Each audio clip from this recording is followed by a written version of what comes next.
I'm Diana Paton from Edinburgh University. I've just chaired a panel which was called Crime and Colonialism, although actually most of the papers were about things that happened in the post-colonial period. The first paper was by David Howard from Oxford University, and he was talking about the aftermath of the Dudas case in Jamaica, which was an incursion by state forces into a poor area of Kingston.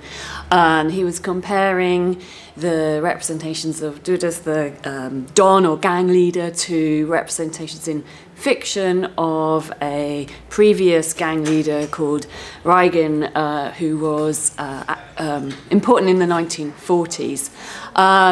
And then the second paper was by James Campbell, who's from Leicester University, and he was talking about prisoner activism on death row in Jamaica. In Kingston, I can see him over there smiling at me.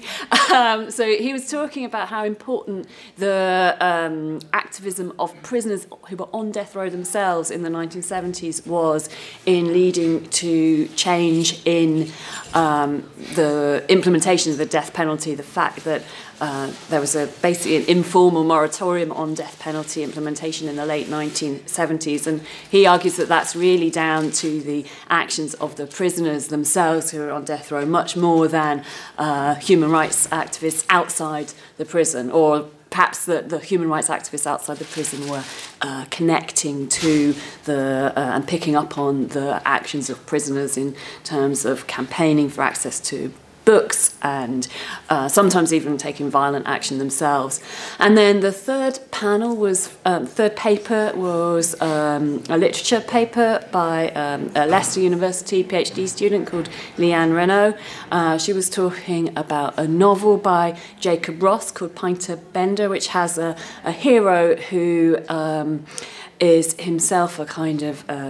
criminal figure, but his criminality is involved in resisting to the status quo in the late colonial period in Grenada, so in the 1960s. So the three papers are in lots of ways very different from each other because they're all coming from different disciplines, but they were really interesting in that all three were connected by themes of masculinity and the way in which masculinity is represented in relation to crime, and also these ideas about popular action and resistance from below in changing both the perception and the reality of people's lives.